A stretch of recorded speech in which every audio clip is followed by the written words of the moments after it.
বহাগৰ এই বতৰত আপোনালোক সকলোকে বিন্দা সুকাইনিয়াৰ আন এটা ব্লগলৈ স্বাগতম জনাইছো। বিহু মানেতো কেৱল গৰু বিহু, মানুহ বিহু, বহাগৰ সেই নিৰ্দিষ্ট দিনকেইটা নহয়। বিহু মানে হৈছে বহাগৰ গোটেই মাহটো, আৰু সেইবাবে এতিয়া চাগে আপোনালোকৰ অঞ্চলে অঞ্চলে বিভিন্ন পদূলিত, বিভিন্ন মঞ্চত বিহু উদযাপন কৰিয়ে আছে। অলপ অলপ বৰষুণ দি আছে, সন্ধ্যা হ'ব হৈছে, আৰু আমাৰ চোতাললৈ আজি আহিছে এযোৰা হুঁচৰি। মই ভাবিলোঁ এইযোৰা হুঁচৰি আপোনালোককো দেখুৱাওঁ। এতিয়া বলক অকণমান ঢোলৰ চেৱে চেৱে পেপাৰ মাতৰ মাজেৰে নাচনীসকলৰ লগত একেলগে বিহু নাচত বিলীন হওঁ। চালো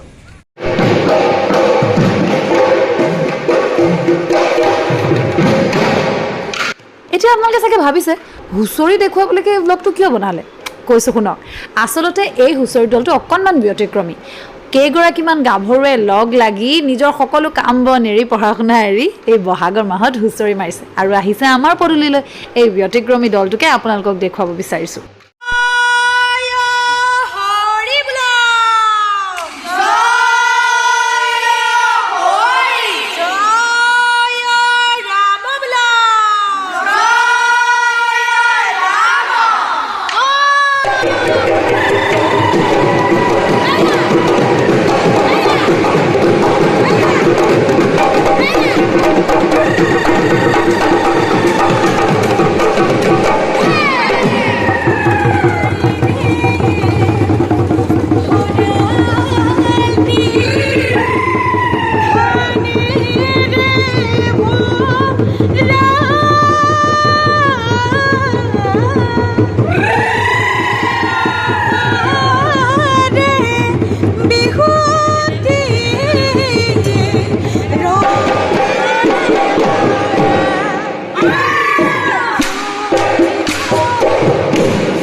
আমাৰ নাজিৰা ONGC কলনীলৈ আহি এওঁলোকে আমাৰ ইয়াত থকা পৰিয়ালসকলৰ বাবে হুঁচৰি এনেধৰণে পৰিৱেশন কৰিলে। ময়ো ভাবিলোঁ আমাৰ কাষৰে মঞ্চত এনেধৰণে অকণমান ৰেকৰ্ড কৰি থুলমূলকৈ হ'লেও আপোনালোকক দেখুৱাওঁ। তেওঁলোকেও ভাল পাব চাই, আৰু লগতে আপোনালোকেও কিছু ন প্ৰতিভা দেখিব। ছোৱালীসকলে মিলি এনেকৈ এটা অনুষ্ঠান পৰিৱেশন কৰিছে, ভাল লাগিলে, সেইকাৰণে আপোনালোকৰ লগত শ্বেয়াৰ কৰিছোঁ। ব্লগটো শেষলৈকে চাব, তেওঁলোকৰ লগত পাতিবলগীয়া বহুত কথাও আছে, সেয়াও দেখুৱাম। মাজে মাজে তেওঁলোকৰ এই গোটেই অনুষ্ঠানটো থুলমূলকৈ দেখুৱাইছোঁ, চাওক।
ইমান সময় আপোনালোকে ৰংপুৰ সমন্বয় ছোৱালী হুঁচৰি দলৰ অনুষ্ঠান দেখিলে আমাৰ আসলতে ONGC কলনীৰ কোৱাৰ্টাৰলৈ তেওঁলোকে হুঁচৰি পৰিৱেশন কৰিবলৈ অহা কথা আছিলে বহুত দিনৰ পৰা ময়ো নাছিলোঁ যিহেতু মই এতিয়া নাজিৰাত আছোঁ মই ক'লোঁ আহা আমাৰ ঘৰলৈ আৰু আসলতে বহাগৰ মাহটোত চোতালত এনেকৈ এজোৰা হুঁচৰিৰ পদধূলা যদি পাওঁ তেতিয়া আমাৰে সৌভাগ্য খুব ভাল লাগিলে আৰু বেছি ভাল লাগিলে এইটো কাৰণে যে ছোৱালী সকলো মহিলাই মিলি অনুষ্ঠানটো কৰিছে আৰু মহিলা বুলি আসলে ক'বলৈও বেয়া গোটেইকেইজনী দীপলিপ ছোৱালী এতিয়া যদি মই অকল নচুৱাই গৈ ইয়াৰ পৰা পঠিয়াই দিওঁ তেনেহ'লে মোৰ ব্লগটো চাই থকা মানুহখিনিয়ে এটা উৎকণ্ঠা থাকি যাব তোমালোকৰ সৈতে অকণমান কথা পতাৰ দলটো কেনেকৈ হ'ল কি কথা অকণমান থুলমূলকৈ কৈ দিয়া হয় প্ৰথমতে ধন্যবাদ জনাইছোঁ আপোনালোকৰ চোতাললৈ আজি আহিছোঁ আমি চোতাল আসলতে আমি ভাবিলোঁ যদিও চোতাল আমি ভাবিলোঁ যে মঞ্চখন মুকলিকৈ যিহেতু আমাৰ গোটেই ইউটিউবৰ পৰিয়ালটোৱে চাব চোতালৰ উপৰিও ভাবিলোঁ যে আমি এনেকৈ সুন্দৰ এটা অনুষ্ঠান আপোনাৰ ইউটিউব চেনেলৰ জৰিয়তে আমাক অকণমান প্ৰচাৰ কৰিছে বুলিয়ে ক'ব পাৰি বা আমাক দেখুৱাইছে ৰাইজৰ সন্মুখত চিনাকি কৰোৱাই দিছে তাৰ বাবে আপোনাক অশেষ ধন্যবাদ আমাৰ দলৰ সকলোৰে তৰফৰ পৰা আচলতে মই শিৱসাগৰ ছোৱালী কলেজৰ এগৰাকী ছাত্ৰী আছিলোঁ প্ৰাক্তন ছাত্ৰী গতিকে ছোৱালী কলেজ বুলি কোৱাৰ লগে লগে ছোৱালীৰ জৰিয়তে সকলো কাম কৰা হয় সেইকাৰণে আমি যুৱ মহোৎসৱৰ লগত সংগতি ৰাখি এটা দল সৃষ্টি কৰিছিলোঁ যোগদান কৰিবৰ বাবে তাৰপিছতে বিভিন্ন সময়ত ৰাইজে আমাক যেতিয়া তেওঁলোকৰ মাজলৈ ছোৱালী হুঁচৰি হিচাপে মাতিবলৈ ল'লে তেতিয়া ভাবিলোঁ যে আমি অকল কেৱল শিৱসাগৰ ছোৱালী কলেজেই নহয় বাহিৰৰো বিশেষ এওঁলোক আচলতে খুব টেলেণ্টেড খুব ধুনীয়া নাচে খুব ধুনীয়া ঢোল বজায় খুব ধুনীয়া পেঁপা বজায় খুব ধুনীয়া লহৰী নাচে সকলো গুণ থকা ছোৱালী গতিকে তেওঁলোক সকলোকে লগ লগাই পেলাই এটা হুঁচৰি দল গঠন কৰাৰ চিন্তা কৰিলোঁ আৰু এটা কথা সুধো দেই মই আমাৰ পূজাৰ এটা বৰ ধুনীয়া কথা জানো মানে পূজাই আমাৰ চৰিয়াখন সোনকালে নিপিন্ধে সেইটো মোৰ নিজৰে মনত আছে খুব পেচাব কৰিব লাগে আৰু মানে আমাৰ কি হয় যেতিয়া আমি ফুৰিবলৈ মেলিবলৈ গাড়ীত যাওঁ 50 বাৰমান ৰখিব লাগে মানে বাটত সৰু পানী এতিয়া এই ধুতি সলোৱা আৰু পূজাৰ ধুতি পিন্ধা দায়িত্বটো কাৰ ভাগত পৰে কোৱাচোন তুমি বেকত কৰা কেনেকুৱা লাগে এনেই পূজা কেইবাৰ এনেই এটা প্ৰগ্ৰেমত কেইবাৰ ধুতি সলাই পাইছা পূজা ফেম এইটো আৰু মাতটো আৰু এবাৰ মাত দিয়াচোন হা আৰু অকণ জোৰছে কোৱা দেখি মাতটো চুৰিয়া পাৰি পেলাই আমি আহি আছোঁ ট্ৰেভেলত জেগা নহ'ল তাৰপিছত তাই তলতে চুৰিয়াখন পাৰি লৈ পেলাই বিন্দাছ শুই দিলে আৰু এটা আছিলে সেইদিনাখন আমি গৈ আছোঁ আৰু আমি ছোৱালীবিলাকেতো মানে খুব ধেমালি কৰি থাকোঁ তাৰপিছত তেনেকুৱাতে ড্ৰাইভাৰজনে মানে গাড়ীখন চলোৱাখন পিছলৈ এনেকৈ চাই গৈছে আমি আগলৈ চাইছোঁ তাৰমানে ইমানবোৰ ধুনীয়া ধুনীয়া ছোৱালী দেখিছে ড্ৰাইভাৰে ক'ত পিছলৈ গাড়ী নচলাই আগলৈ চলাব চাই পেলাই আচ্ছা যি কি নহওক যিহেতু এটা চিৰিয়াছ প্ৰশ্ন কৰোঁ যে ছোৱালী যিহেতু তোমালোক গোটেইবিলাক সচৰাচৰ ছোৱালী বা মহিলা যেতিয়া ওলাই যায় কাম কৰিবলৈ, কাম বুলিয়ে কৈছোঁ, অনুষ্ঠান পৰিৱেশন কৰা হওক, কাম কৰা হওক, এই তেনেকুৱা ধৰণৰ অনুষ্ঠানবিলাকত ওলাই গ'লে বিভিন্ন ধৰণৰ চেলেঞ্জ ফেচ কৰিবলগীয়া হয়। ছোৱালী হিচাপে যেতিয়া এটা দলত তোমালোকে ওলাই যোৱা, ঢোল বজোৱা, পেঁপা বজোৱা, বাঁহী বজোৱা, মানে ল'ৰাৰ কামো কৰা, ছোৱালীৰ কামো কৰা, সঁচাকৈ ক'বলৈ গ'লে তেনেস্থলত তোমালোকৰ সমস্যা কেনেকুৱা ধৰণৰ সমস্যাৰ সৃষ্টি হয় আৰু সমস্যাবোৰ কেনেধৰণে সমাধান কৰা? সমস্যা মানে কি, প্ৰথম কথাটো আমি যে ঘৰ দেৰিকৈ সোমাওঁ, সেইটো কথা আমাৰ মানে মেইন পইণ্ট বুলি ক'ব পাৰি। কাৰণ ঘৰ দেৰিকৈ সোমোৱাটো ছোৱালী মানুহৰ কাৰণে মানে কিছুমান সমাজত বহুত ডাঙৰ কথা এইটো। কিন্তু আমি বিশেষকৈ ধন্যবাদ জনাম আমাৰ মা দেউতাই আমাক ইমানখিনি ছাপোৰ্ট কৰাৰ কাৰণে আজি আমি মানে ছোৱালী হুঁচৰি দলটি আগবাঢ়ি আহিব পাৰিছোঁ। কাৰণ মা দেউতাই প্ৰত্যেকটো মানে প্ৰেক্টিছৰ সময়টো লৈ যাব বা কাৰোবাক আমাৰ লগতে মাহঁত আহিয়ে থাকে লগত, য'ত যিমান দূৰ প্ৰগ্ৰেম গ'লেও মানে প্ৰত্যেকৰ গাৰ্জেন অহাটো সম্ভৱ নহয়। সেইকাৰণে দুই এজনৰ গাৰ্জেন হৈ পিনি সেইখিনি মুৰব্বী হয় আমাৰ লগত যায়। আচলতে আমাৰ এইবাৰ দ্বিতীয়টো বছৰ। আমি প্ৰথম বছৰ যেতিয়া বিহু কৰিছিলোঁ, বিহু কৰি পোৱা আমি আচলতে বহুত টকা পাম বুলি বিহু কৰা নহয়, কিন্তু আমাৰ সপোনবোৰ বহুত ডাঙৰ। সকলোৱে এনেকুৱা যিসকল আৰ্থিকভাৱে কিছু দুৰ্বল, তেওঁলোকক সহায় কৰিবলৈ আমাৰ মন যায়।